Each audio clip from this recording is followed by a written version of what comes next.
요한복음이 이제 거의 끝나갑니다. 어느덧 벌써 20장이 되었습니다. 요한복음 20장 1절부터 우리 18절까지 말씀. 요한복음 20장 1절부터 18절까지 말씀, 페이지 182페이지에 있습니다. 한 절씩 교독합니다. 안식 후 첫날 일찍이 아직 어두울 때에 막달라 마리아가 무덤에 와서 돌이 무덤에서 옮겨진 것을 보고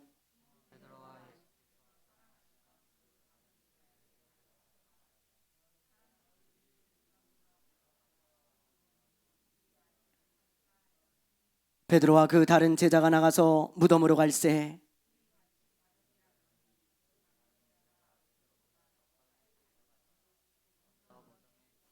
굽으려 세마포 놓인 것을 보았으나 들어가지는 아니하였더니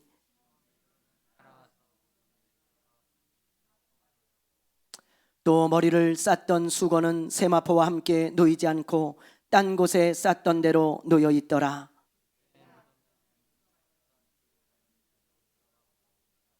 그들은 성경에 그가 죽은 자 가운데서 다시 살아나야 하리라 하신 말씀을 아직 알지 못하더라.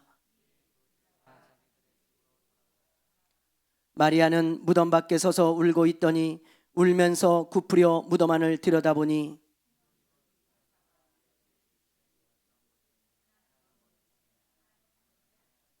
천사들이 이르되 여자여 어찌하여 우느냐, 이르되 사람들이 내 주님을 옮겨다가 어디 두었는지 내가 알지 못함이니이다. 예수신 줄은 알지. 예수께서 이르시되 여자여 어찌하여 울며 누구를 찾느냐 하시니 마리아는 그가 동산직인 줄 알고 이르되 주여 당신이 옮겼거든 어디 두었는지 내게 이르소서, 그러면 내가 가져가리이다.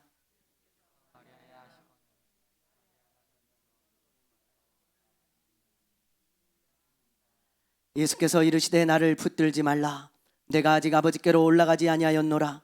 너는 내 형제들에게 가서 이르되 내가 내 아버지 곧 너희 아버지 내 하나님 곧 너희 하나님께로 올라간다 하라 하시니 막달라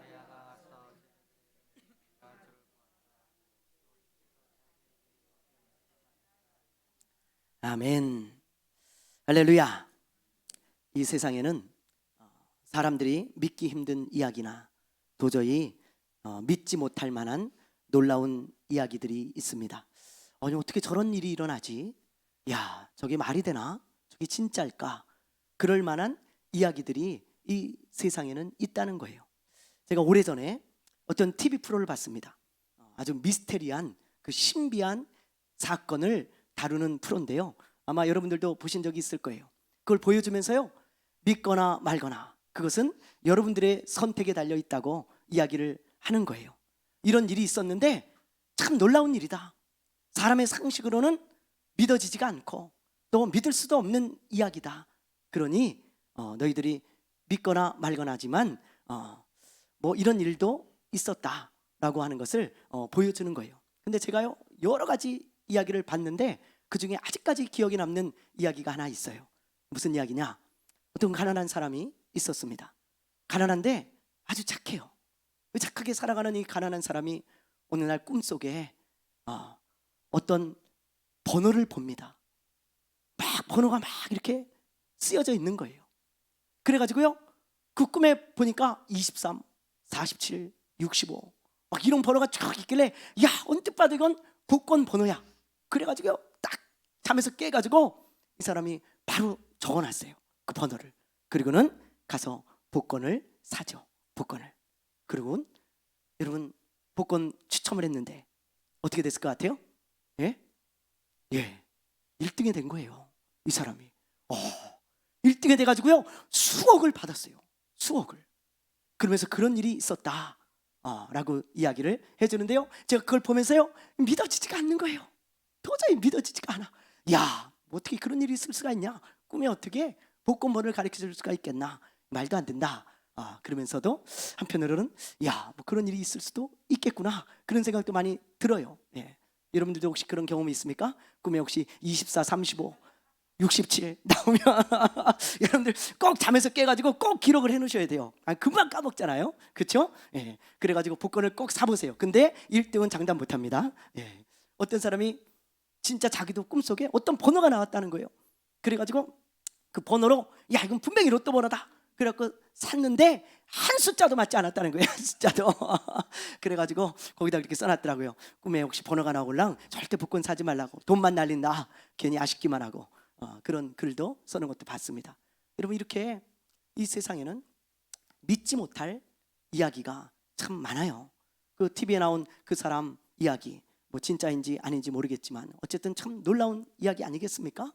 믿어지지가 않는 이야기죠. 어떻게 그런 일들이 이 세상엔 많이 있는데, 오늘 우리가 읽은 이 본문 말씀에 나오는 이 이야기, 야, 이거 사람들이 정말 믿지 못할 이야기예요.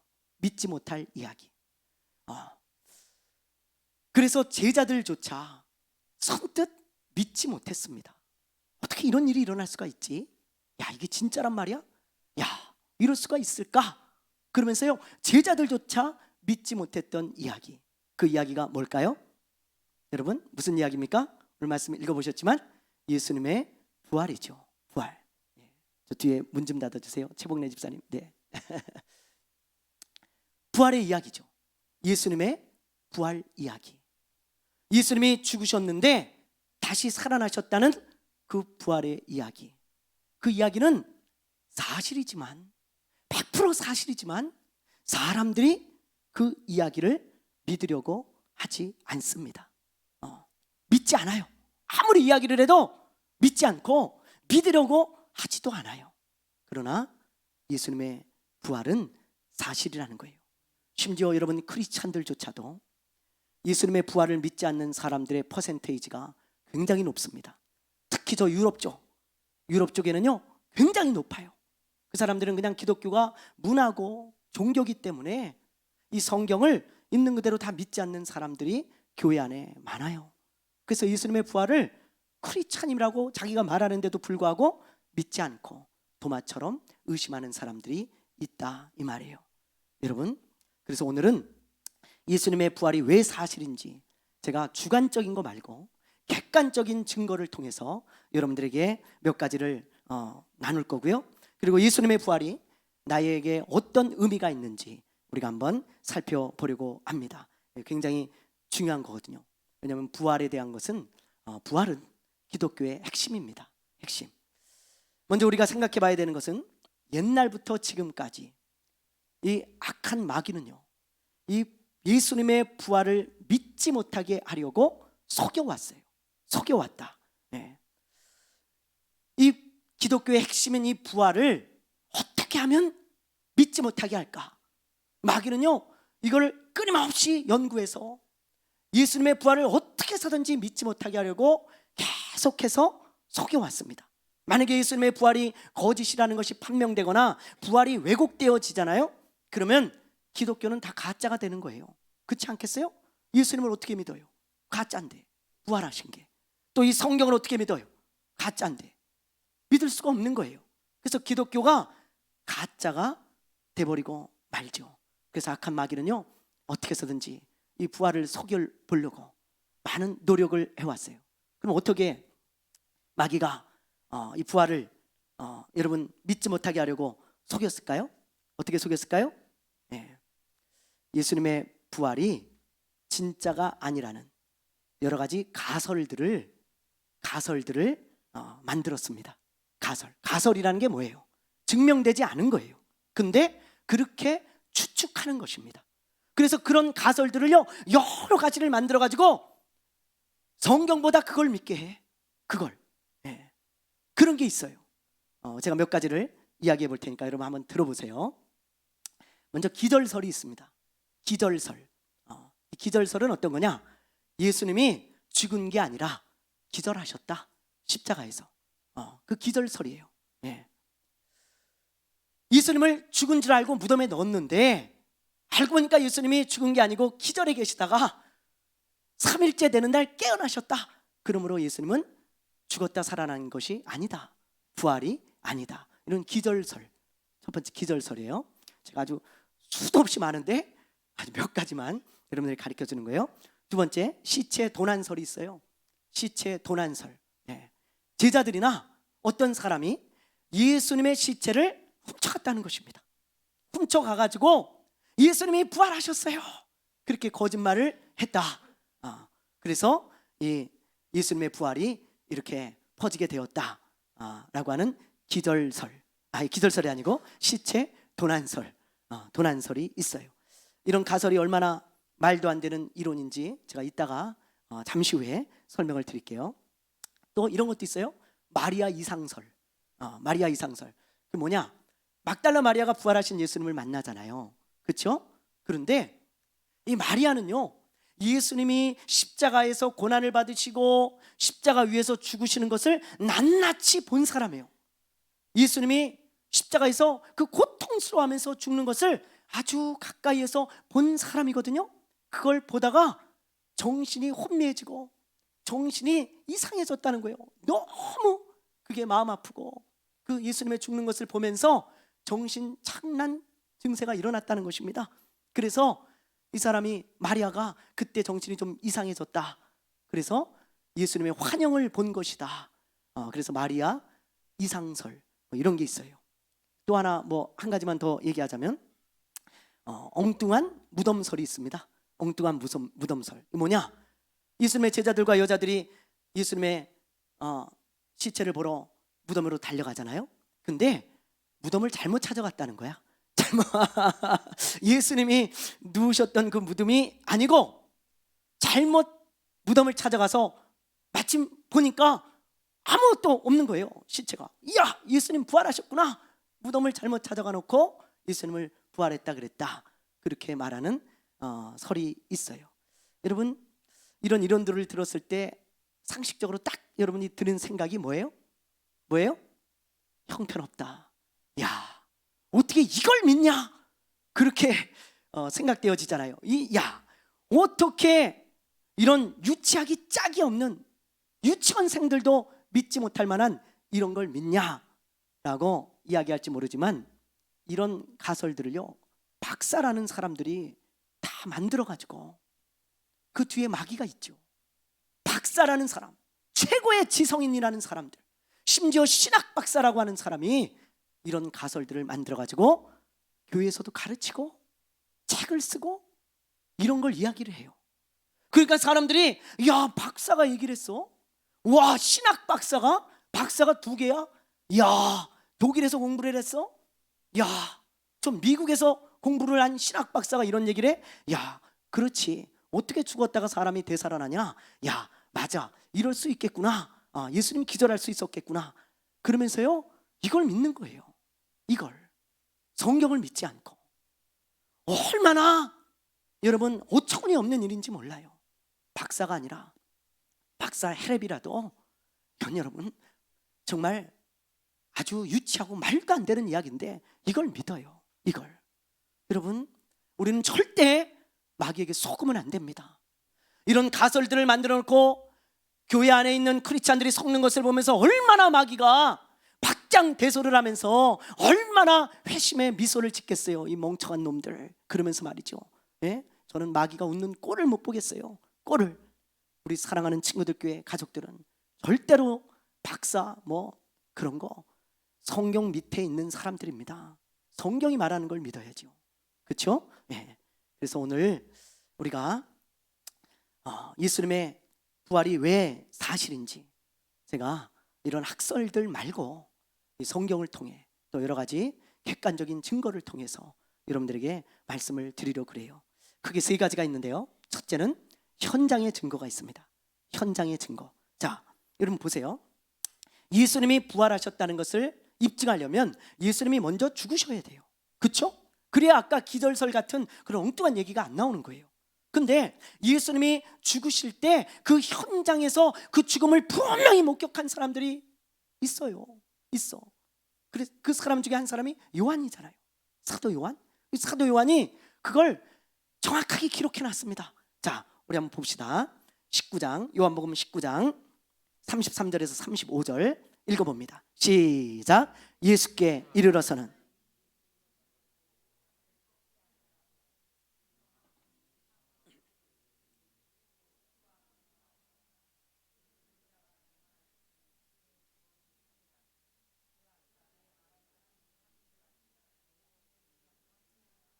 아멘. 예, 오늘은 성경을 좀 많이 찾아볼 거예요. 여러분 성경을 보면서요 잘 생각해 보셔야 돼요. 자, 보세요. 예수께 이르러서는 이미 죽으신 것을 보고 다리를 꺾지 아니했다. 무슨 말일까요? 양옆에 달린 강도는요 다리를 꺾어서 죽였어요. 왜? 십자가는 원래 오래 놔두면서 고통스럽게 죽이는 처형 방법이에요. 근데 지난주에도 얘기했지만 6월절이잖아요 지금이. 그래서 빨리 시체를 치워야 돼. 근데 이 양옆에 강도가 죽질 않는 거야. 그러니까 다리를 꺾으면 이 십자가에 매달려 있는 사람이 다리가 꺾이면 지탱할 게 없잖아요. 그래서 이렇게 쏠리면서 몸이 쏠리면서 숨을 쉴 수가 없습니다. 죽는 거예요 즉시. 예. 근데 그 로마의 군사가 예수님께 와서 보니까 예수님은 어떻게 됐다고요? 이미 죽으셨어. 다리를 꺾을 필요가 없어. 이미 죽었기 때문에. 그렇지만 확인 사살을 위해 34절에 보니까 옆구리를 창으로 찌르죠. 그러니까 물과 피가 나오더라. 근데 예수님은 미동도 하지 않습니다. 돌아가신 거예요. 이미 죽은 것입니다. 그걸 요한이 그 옆에서 생생히 보고 35절을 보세요. 이를 본 자가 증언했다 이 말이에요. 좀 믿어라 그러면서 참인 줄 알고 너희로 믿게 하려 함이라. 요한이 그렇게 말하고 있잖아요 여러분. 예. 그래서 이 당시 여러분 역사가들, 요한, 이 성경에 기록한 요한 말고 이 당시 역사가들이 있어요. 요세푸스라든지 타키투스 이런 고대 문서를 기록한 기록에도 보면 예수님이 돌아가셨다고 나옵니다. 왜냐하면 십자가에 처형된 사람 중에 산 사람이 없다는 거예요. 왜? 살 수가 없다는 거예요. 이 사람들의 기록에 의하면. 왜요? 이 십자가는요 사형시키기 위해 만든 처형 방법이에요. 죽이려고 만든 거예요 이 십자가 형을. 근데 왜 살려주겠어요? 사람을 죽이는 겁니다. 그게 십자가예요. 그러므로 예수님이 죽지 않고 기절했다는 것은 말도 안 되는 헛소리예요. 만약에 예수님이 기절했다면 요셉과 니고데모가 여러분 장례를 치렀겠어요? 그 사람들이 바보입니까? 죽은 거 산 거 그것도 구별 못할 것 같아요? 왜 장례를 치렀겠어요? 죽었으니까 장례를 치른 거예요. 그래서 예수님은 분명히 돌아가셨다. 이것을 현장이 증언하는 것입니다. 자, 그리고 이렇게 죽으신 예수님을 새 무덤에 넣어두잖아요. 죽으셨으니까. 근데 어떤 일이 일어나는지 한번 여러분 봅시다. 자, 1절 말씀, 오늘 1절 말씀 읽어봅니다. 시작. 안식 후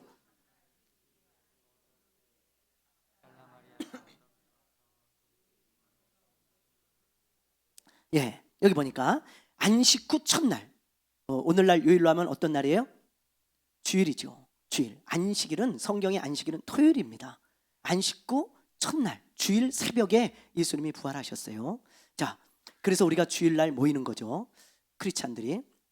보세요. 안식 후 첫날 일찍이 아직 어두울 때 막달라 마리아만 온 게 아니에요. 다른 복음서에 보면 여자들도 함께 옵니다.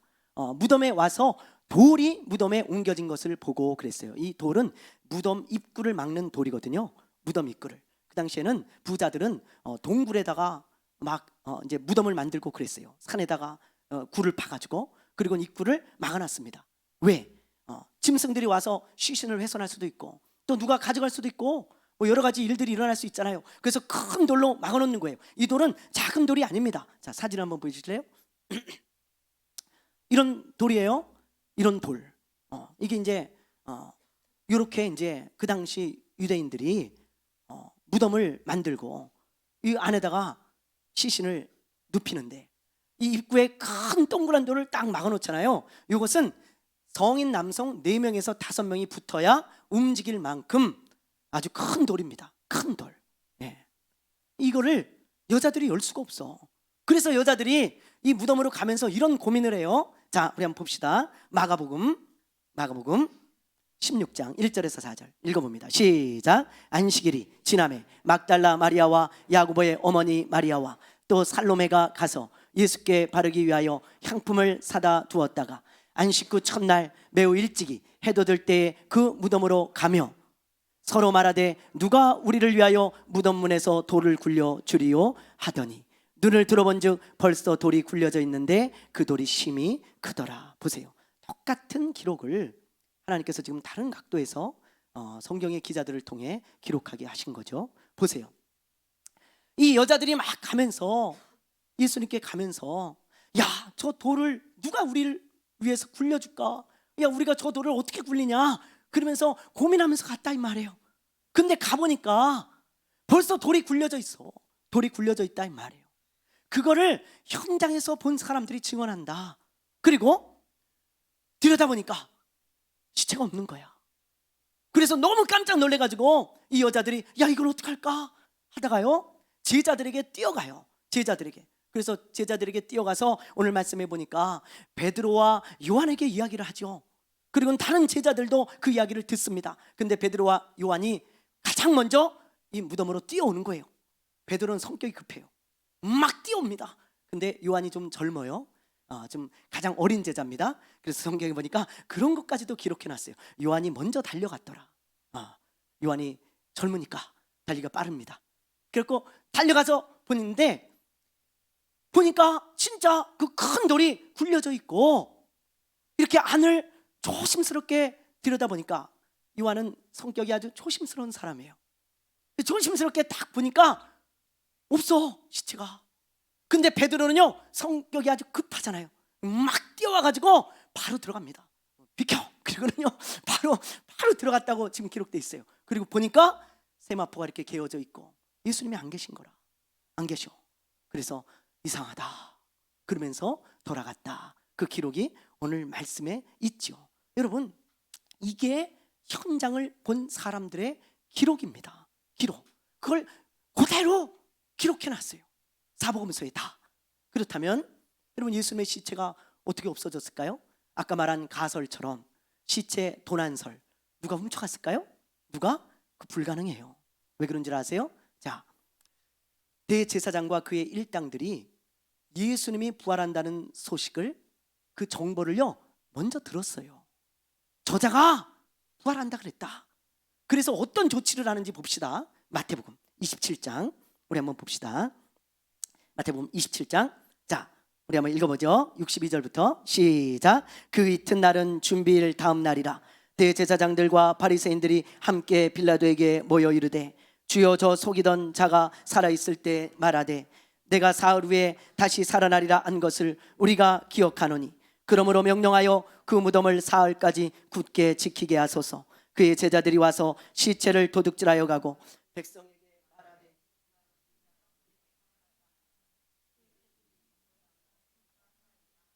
빌라도가 이르되 너희에게 경비병이 있으니 가서 심대로 굳게 지키라 하거늘 그들이 경비병과 함께 가서 돌을 임봉하고 무덤을 굳게 지키니라. 보세요 여러분.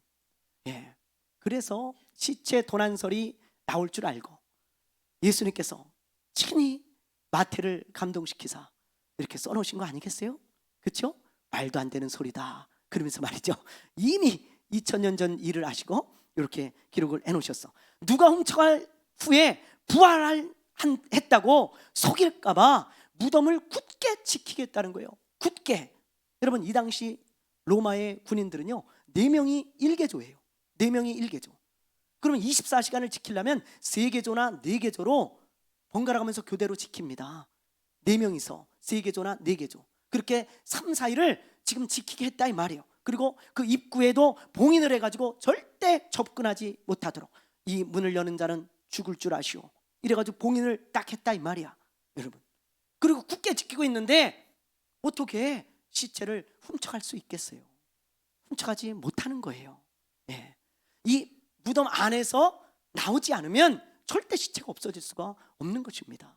그래서 예수님의 시체를 도난해 갔다, 그 말은 이게 말도 안 되는 그런 가설일 뿐이다 라는 거죠. 이처럼 예수님이 부활하셨다는 현장의 증거들이 여러분 너무 많아요. 너무 많아. 제가 지금 시간이 없어서 짧게 이야기했지만요, 하나하나 다 따져가면서 이야기를 하면요 몇 시간도 부족할 것입니다. 이게 현장을 본 사람들의 증언이다 이 말이에요. 증언. 그래서 이렇게 기록해 놓은 것입니다. 자, 그리고 이게 이제 첫 번째 증거라면, 두 번째 증거는 부활하신 예수님을 만난 사람들이 너무 많다는 거예요. 너무 많다. 여러분, 만약에 한두 명이 나 부활하신 예수님을 봤어. 나 진짜 부활하신 예수님을 봤어. 봤어. 그렇게 한두 명이 이야기를 했더라면 그 거짓말일 수 있죠. 짜고 할 수 있는 거잖아요. 근데 수백 명이 봤다면, 여러분 그거 어떻게 하시겠어요? 수백 명이 부활하신 예수님을 봤다면 그거 다 짜고 거짓말로 수백 명이 할 수 있을까요? 불가능해요. 불가능해. 근데 부활하신 예수님을 본 사람이 수백 명도 넘어요. 수백 명도. 40일간 이 땅에 계시면서 수많은 사람들이 부활하신 예수님을 만납니다. 자, 오늘 말씀해 보면 누가 부활하신 예수님을 만나요? 오늘 우리가 읽은 요한복음에 보면요, 막달라 마리아죠. 막달라 마리아. 자, 우리 한번 봅시다. 16절에서 18절 16절에서 18절 읽어봅니다. 시작. 예수께서 마리아야 하시거늘 마리아가 돌이켜 히브리 말로 라보니 아니 이는 선생님이라 하는 말이라. 예수께서 이르시되 나를 붙들지 말라. 내가 아직 아버지께로 올라가지 아니하노라.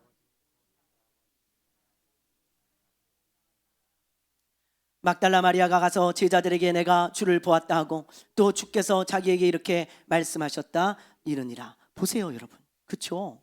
막달라 마리아가 부활하신 예수님을 만나잖아요. 그래서 예수님이 나를 붙들지 말라.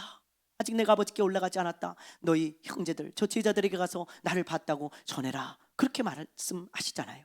그래서 마리아는 제자들에게 그 소식을 전하죠. 달려가서. 자, 그리고 여러분 보세요. 누가복음 24장에 보면 엠마오로 가는 두 제자가 부활하신 예수님을 만납니다. 누가복음 24장 13절부터 16절인데요. 자, 우리 한 절씩 좀 읽어보죠. 시작. 그날에 그들 중 둘이 예루살렘에서 25리 되는 엠마오로 하는 마을로 가면서 이 모든 된 일을 서로 이야기하더라. 이 모든 된 일은요, 예수님이 십자가에서 죽으신 그 일을 말해요. 그 일을. 근데 그 일을 이야기하면서 길을 가고 있었어요. 야, 예수님이 이제 십자가에서 죽었어. 야, 이제 우리 어떻게 하면 좋겠냐? 야, 예수님 왜 죽으셨을까? 그러면서 막 가는데 15절을 보세요. 그들이 서로 이야기하며 문의할 때에 예수께서 가까이 이르러 그들과 동행하시나. 16절. 그들의 눈이 가리워져서 그인 줄을 알아보지 못하거늘. 부활하신 예수님을 알아보지 못합니다. 왜요? 이 사람들은 예수님이 부활할 거를 믿지 못했어. 성경에 보니까 너무 놀라운 이야기라. 어떻게 죽었다가 내 눈으로 죽는 걸 분명히 봤는데 어떻게 다시 살아나실까? 믿지 못하는 거예요. 그래서 그렇게 야, 이제 어떡하냐 하면서 가는데 예수님께서 그 옆에 오셔서 너희들 뭔 얘기를 하냐? 당신들 뭔 얘기를 하시오? 예수님이 돌아가신 거 당신은 못 봤어? 그러면서 요즘 예루살렘의 이슈가 예수님이 돌아가신 것인데 당신은 도대체 그걸 안 보고 뭘 했어? 그러면서 막 이야기를 하는데 예수님이 말씀을 해주시는 거예요. 그러면서 예수님이 왜 죽어야 되는지, 왜 부활하셔야 되는지 그것에 대해서 말씀해 주셨다고 기록하고 있죠. 여러분 또 보세요. 예수님의 11 제자에게 예수님은 나타나십니다. 자, 마가복음 16장 14절 읽어봅니다. 시작. 그 후에 11 제자가 음식 먹을 때에 예수께서 그들에게 나타나사 그들의 믿음 없는 것과 마음이 완악한 것을 꾸짖으시니 이는 자기가 살아난 것을 본 자들의 말을 믿지 아니함이로라. 예수님은 지금도 부활하신 예수님을 믿지 못하는 크리스찬들을 꾸짖고 계세요. 본 자의 말을 믿지 않아.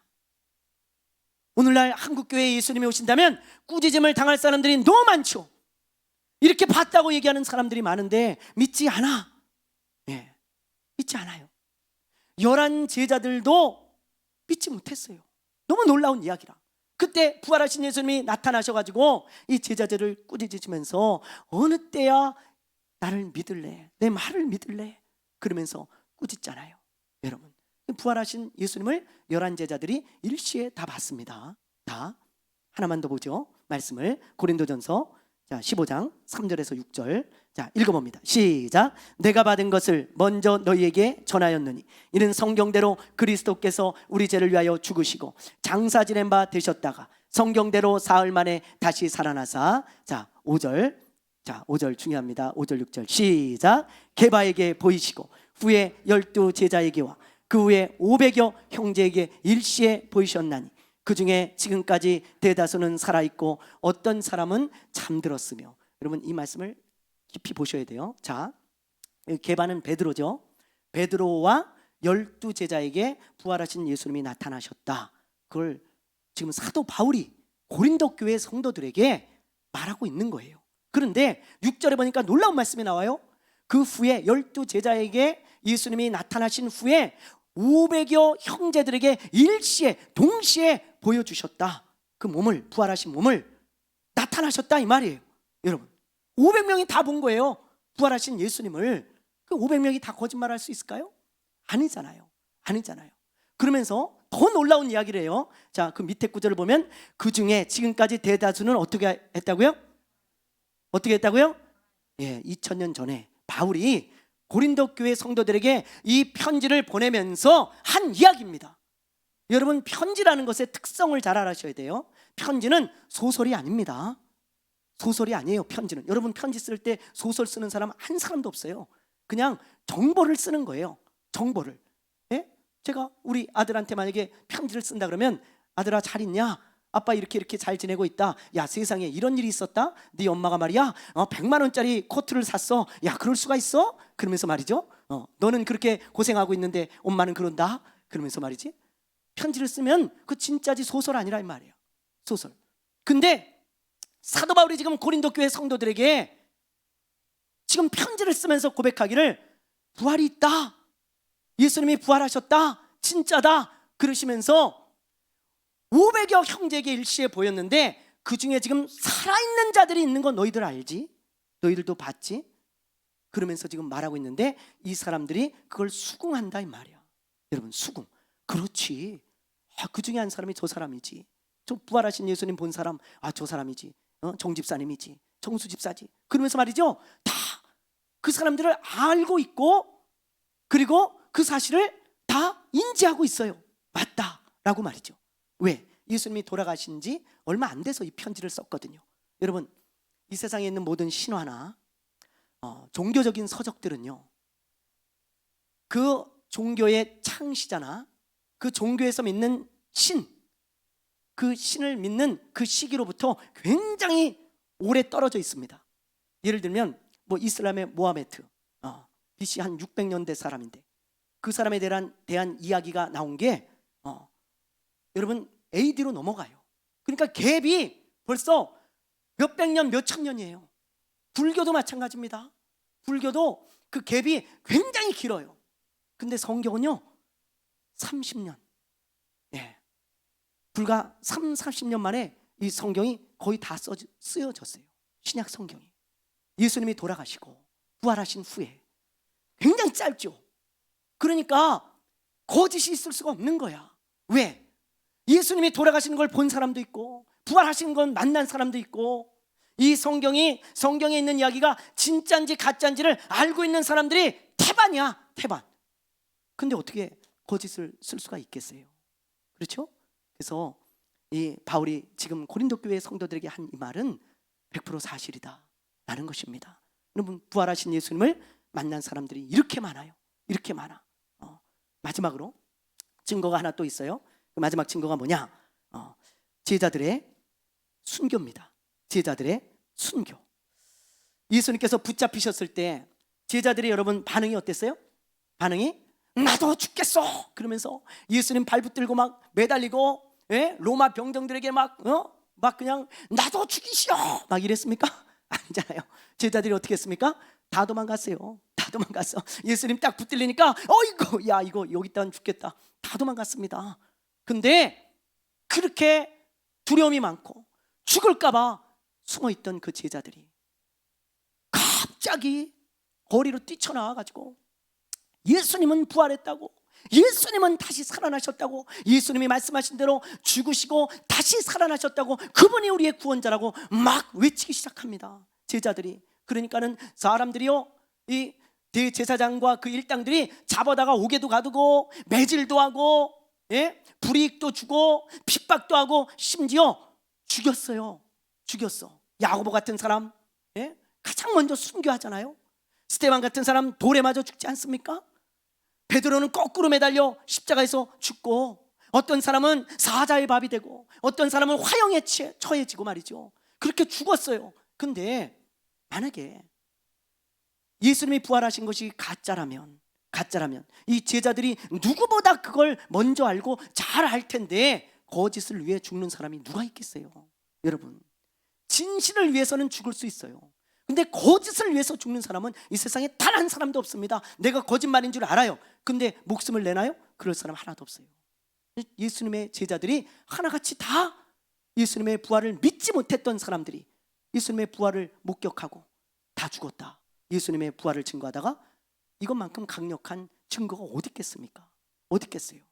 그래서 여러분, 이렇게 여러 가지 증거를 보면 예수님이 부활하셨다는 그 사실은 결코 1%도 0.1%도 거짓이 아닙니다. 예수님은 죽으셨다가 다시 살아나셨어요. 아멘입니까? 아멘입니까? 예, 이처럼 여러 가지 증거를 통해서 예수님의 부활이 사실이라는 것을 입증했는데, 예수님의 부활이 사실이라는 것만 알고 끝나면 안 되겠죠. 예, 이게 이제 우리에게는 너무 중요한 거예요. 예수님이 부활하셨다는 것이 우리에게 어떤 의미가 있을까요? 어떤 의미가? 여러분, 어떤 의미가 있을까요? 예, 자, 우리 고린도전서 15장 12절부터 20절 우리 말씀을 읽고 마치려고 그래요. 세 번역으로 제가 한번 가져와 봤습니다. 자, 한 절씩 우리 한번 되새기면서 읽어봅시다. 자, 12절 시작. 그리스도께서 죽은 사람 가운데서 살아나셨다고 우리가 전파하는데 어찌하여 여러분 가운데 더러는 죽은 사람의 부활이 없다고 말합니까? 이해가시죠? 예. 예수님께서 살아나셨어요. 죽음을 이기시고. 근데 어째서 부활이 없다고 얘기를 하냐? 바울이 지금 그렇게 말하고 있죠. 자, 13절 읽어봅니다. 시작. 죽은 사람의 부활이 없다면 그리스도께서도 살아나지 못하셨을 것이니라. 예, 그 말씀을 기억하면서 14절 자 읽어봅니다. 시작. 그리스도께서 살아나지 않으셨다면 우리의 선포도 헛되고 여러분의 믿음도 헛될 것입니다. 예수님이 살지 않았다면, 부활하지 않았다면 우리의 믿음도 헛되고 우리가 이 기독교의 진리, 예수님이 구원자라는 그 선포도 다 헛되다, 그 말이에요. 자, 15절 시작. 우리는 또한 하나님을 거짓되이 증언하는 자로 판명될 것입니다. 그것은 죽은 사람이 살아나는 일이 정말로 없다면 하나님께서 그리스도를 살리지 아니하셨을 터인데도 하나님께서 그리스도를 살리셨다고 하나님에 대하여 우리가 증언하기 때문입니다. 만약에 부활한 것이 거짓말이라면 우리는 거짓말장이다, 그 말이에요. 거짓말장이다. 우리가 예수가 살아났다는 것을, 부활했다는 것을 증거하는 사람들인데 그러면 거짓말장이가 아니냐? 우리가 예수님이 부활하지 않았다면 그 얘기죠. 자, 16절 시작. 죽은 사람들이 살아나는 일이 없다면 그리스도께서도 살아나신 일이 없었을 것입니다. 그리스도께서 살아나지 않으셨다면 여러분의 믿음은 헛된 것이고 여러분은 아직도 죄 가운데 있을 것입니다. 그렇죠? 자, 넘겨주세요. 18절 시작. 그리고 그리스도 안에서 잠든 사람들도 멸망했을 것입니다. 그리스도 안에서 잠든 사람들이 뭐예요? 예수 믿고 죽은 자들이죠. 예수 믿고 죽은 자들, 잔다 표현합니다. 성경은 그 사람들도 소망이 없다, 다 이제 멸망할 사람들이다, 그 말이에요. 그런데 19절을 보세요. 자, 읽습니다. 시작. 그리스도 안에서 우리가 바라는 것이 이 세상에만 해당되는 것이라면 우리는 모든 사람 가운데서 가장 불쌍한 사람일 것입니다. 그러나 이제 그리스도께서는 죽은 사람들 가운데서 살아나셔서 잠든 사람들의 첫 열매가 되셨습니다. 너무 중요한 말씀이에요. 예수님이 왜 죽음을 이기시고 부활하셨는지 기록해 놓으셨죠? 첫 열매라 이 말이에요. 샘플이다, 샘플, 그 말입니다. 말하자면 예수님이 왜 죽었다가 살아나셨냐? 예수님을 믿는 자들이 이렇게 예수님처럼 부활한다는 샘플이다, 샘플, 첫 열매다 이 말이에요. 예수님이 먼저 부활하시고 그 예수님을 믿는 우리들이 전부 부활한다 이 말이에요. 부활한다. 그래서 예수님이 부활이 우리에게 주는 의미는 여러분 분명하죠. 예수님이 부활한 것처럼 우리도 어떻게 한다고요? 어떻게 한다고요? 부활한다 이 말이에요. 부활한다. 그 부활의 몸은요, 죽지 않는 몸입니다. 썩지 않는 몸입니다. 신령한 몸입니다. 하나님의 나라에서 살 수 있는 몸이에요. 몸. 그래서 여러분 예수님이 부활하신 것처럼 우리 믿는 자들도 부활하여 하나님이 주시는 영원한 생명을 누리며 하나님의 나라에서 살게 될 거라 이 말이에요. 아멘입니까? 아멘입니까? 우리는 그 소망이 있는 자들이요, 그걸 믿는 자들입니다. 많은 사람들은 이걸 믿지 못해요. 많은 사람들은 예수님이 부활하셨다는 사실을 믿지 못하고 비웃습니다. 그러나 우리는 이것을 굳게 믿는 사람들이에요. 아멘. 그래서 19절에 보니까 그리스도 안에서 우리가 바라는 것이 이 세상에만 해당되는 것이라면 우리는 불쌍한 사람이다. 만일 이 세상뿐이 없다면 우리 믿는 자들은 이 세상에서 가장 불쌍한 사람이다. 왜요? 여기 모여가지고 예배드리고 예수 믿고 살아가는 게, 여러분, 그 무슨 의미가 있겠어요? 그러니까 우리는 불쌍한 사람이라 이 말이에요. 그런데 진짜 부활이 있기에 우리는 불쌍한 자가 아니다 이 말이에요. 그래서 이 세상만 바라보지 말고 하나님의 나라, 부활의 때를 바라보면서 너희들이 그 나라의 소망을 가지고, 부활의 소망을 가지고 이 세상을 살아가라. 그게 하나님께서 우리에게 부활을 통해 주시는 메시지인 것입니다. 아멘. 할렐루야. 할렐루야. 저는요, 여러분, 제가 만약에 죽어서 무덤에 묻히잖아요. 화장할 때도 할 수도 있겠지만 어쨌든 제 묘비명에 저 이렇게 쓰고 싶어요.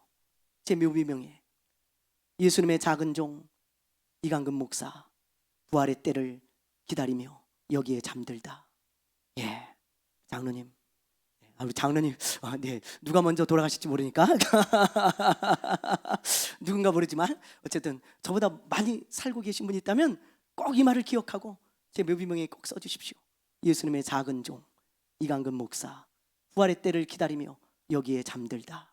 예, 꼭 써주세요. 그리고 저는 그 묘비명에 부끄럽지 않도록 믿음을 지키며 나의 달려갈 길을 다 가고 주님 앞에 설 것입니다. 여러분들은 어떻습니까? 여러분들도 그런 놀라운 복이 있게 되기를 주님의 이름으로 축원합니다. 축원합니다. 축원합니다. 찬양하고 기도합시다.